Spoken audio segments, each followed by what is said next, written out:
श्वेता चौहान जी। राधे राधे महाराज जी। महाराज जी, मेरा मन बहुत दुखी और व्याकुल है। अभी 10 दिन पहले मेरे 8 महीने के बेटे की अकाल मृत्यु हो गई। वो महाराज जी, क्या मैं फिर से बच्चे से मिल पाऊंगी कभी? नहीं, इस देश का खेल यही है, यहां जो बिछुड़ा फिर मिला नहीं। जैसे माँ बिछुड़ गई तो दोबारा हम चाहे भी थोड़ी मिल सकती है, पिता बिछुड़ गए तो दोबारा चाहे थोड़ी मिल सकते हैं। तो इस देश का खेल है कि एक बार जो बिछुड़ गया फिर वो दोबारा मिले।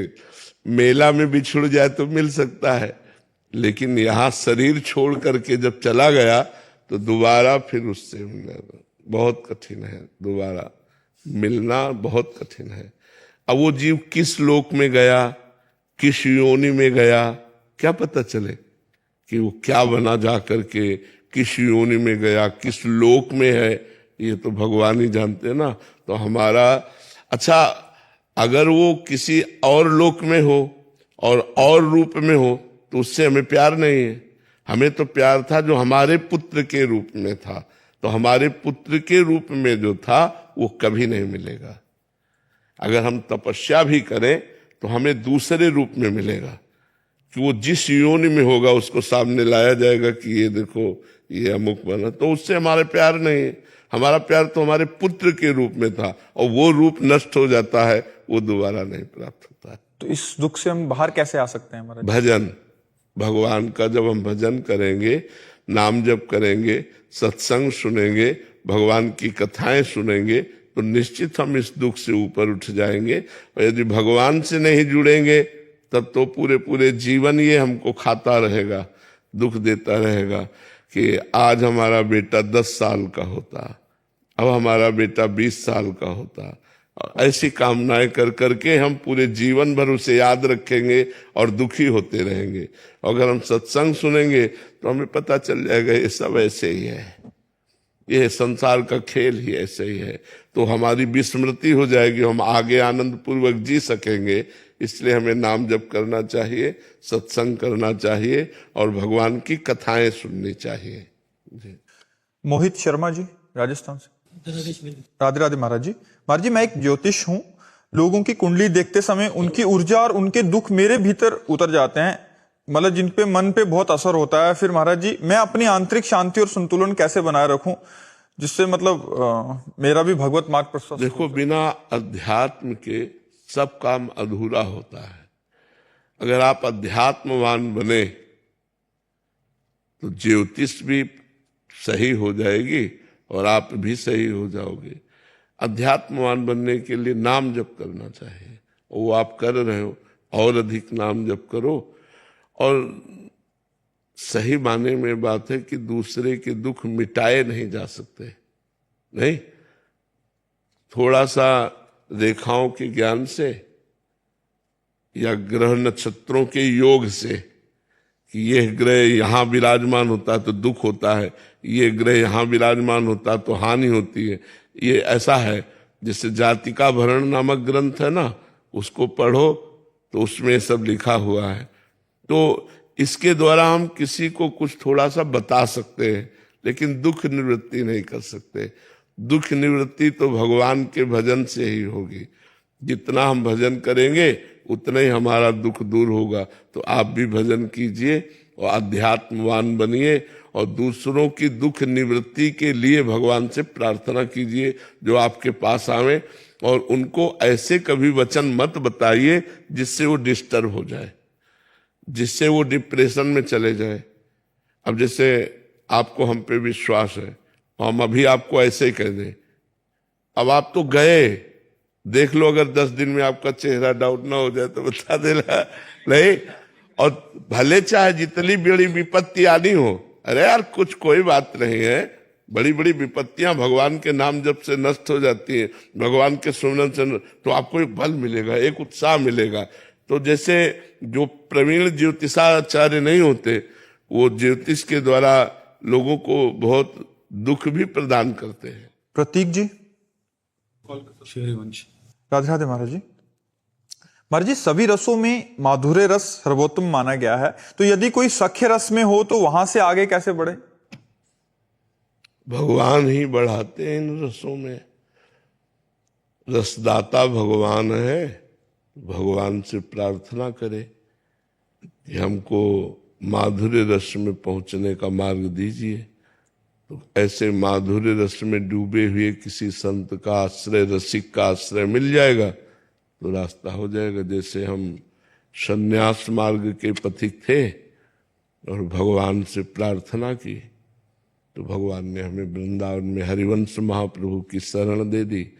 तो हरिवंश महाप्रभु रसाचार्य हैं, रस के आचार्य हैं, उन्होंने रस का मार्ग दे दिया। तो हम प्रभु से प्रार्थना करें कि हमको रस के मार्ग में आगे बढ़ना है तो नाथ हमको किसी रसिक महापुरुष का संग दीजिए। तो भगवान कृपा करेंगे तब रसिक महापुरुष का संग मिलेगा, और रसिक महापुरुष कृपा करेंगे तब हमें रस मार्ग मिलेगा, और रस मार्ग में जब हम चित्त जोड़ेंगे तब रस का रसास्वादन होगा, और जब रस का रसास्वादन होगा तो फिर भाव देह का निर्माण होगा।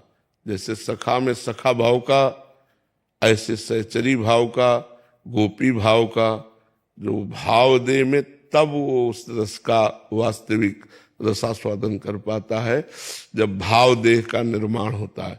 पर इसके लिए बड़ा प्रयास और बड़ी कृपा, बड़ा प्रयास भजन का और बड़ी कृपा, तभी ऐसा संभव होता है। डॉक्टर मधु वर्मा जी अंबाला से। राधे राधे महाराज जी। महाराज जी, भगवत प्राप्ति, भगवत साक्षात्कार तथा भगवत अनुभव, इसमें महाराज जी क्या अंतर है? एक साधक को किस परिस्थिति को दर्शाता है उसकी? कोई अनुभव नहीं है इनमें। अंतराय जब भगवान प्रकट होते हैं तो अंतर में भी प्रकट होते हैं, बाहर भी प्रकट होते हैं, उनमें कोई अनुभव के अंतराय नहीं होते। जो अंदर दिखाई देते हैं वही बाहर दिखाई देते हैं। बहिरंतश्च भूतानाम अचरम चरमेव च सूक्ष्मात् तद विज्ञेयम दूरस्थम चान्तिके च तत्।